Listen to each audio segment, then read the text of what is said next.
Welcome back to Beyond Binary, where we connect the dots between technology, society, and the shifting world order. Today we're diving into a story unfolding right now, Nepal's Gen Z protests, and why India should be paying close attention. This isn't just another protest, it's a turning point that reveals how digital native youth can shake entire systems and send ripples across borders.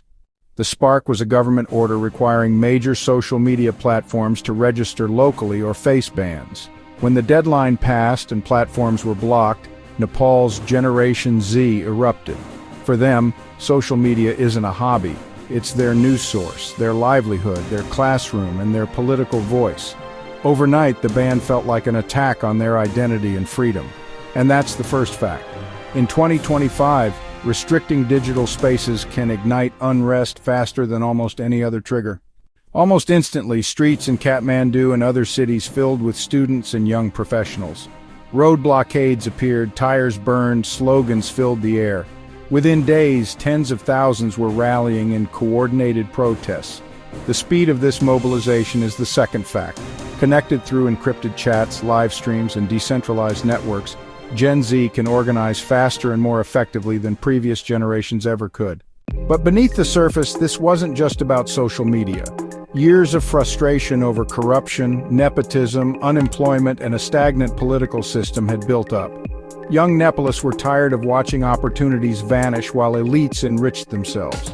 This leads us to the third fact. Digital bans can act as pressure valves that release far more than the initial grievance. They expose deeper structural failures.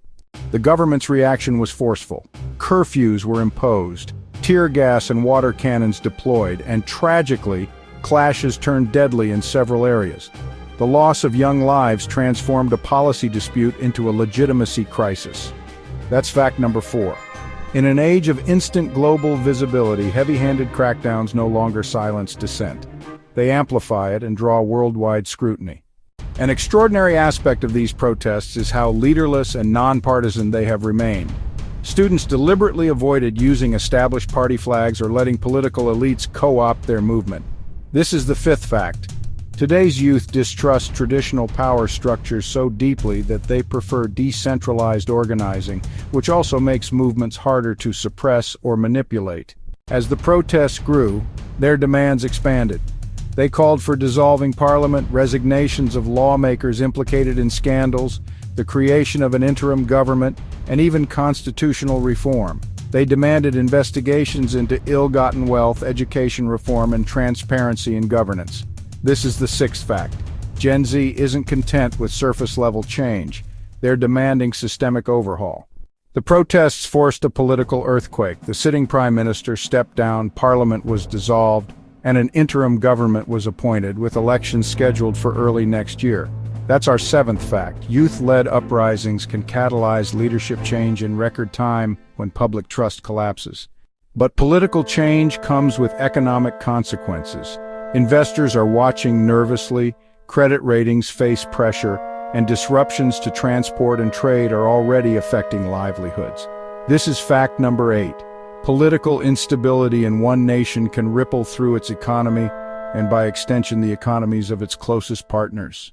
Meanwhile, digital surveillance has tightened. Many protesters deleted their online profiles, fearing retribution. Authorities have stepped up monitoring of online spaces, raising new concerns about privacy and digital rights.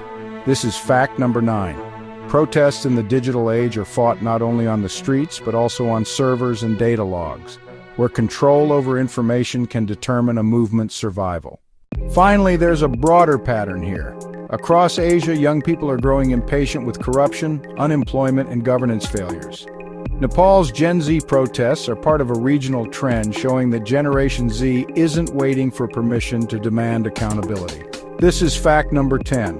Youth-driven activism is reshaping political realities across borders, forcing governments to evolve or risk collapse.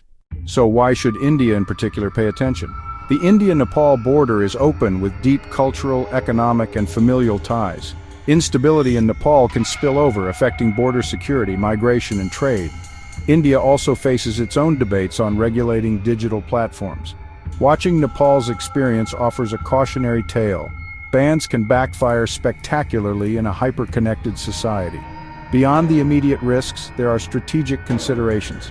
Nepal sits between India and China, and any vacuum of stability can invite external influence. For India, maintaining constructive engagement with Nepal's youth and supporting democratic processes is critical, not only for bilateral relations but for regional stability. There's also a lesson for every democracy.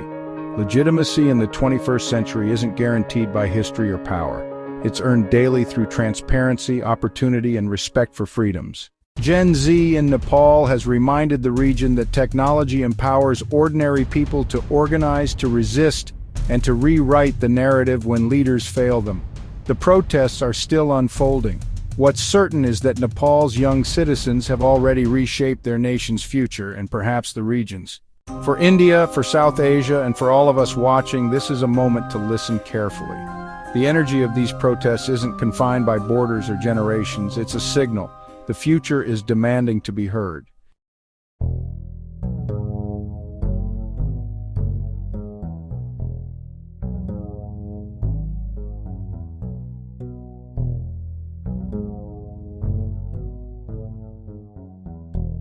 Thanks for watching Beyond Binary. If you found this exploration insightful, hit the like button, subscribe for more deep dives, and share your thoughts in the comments.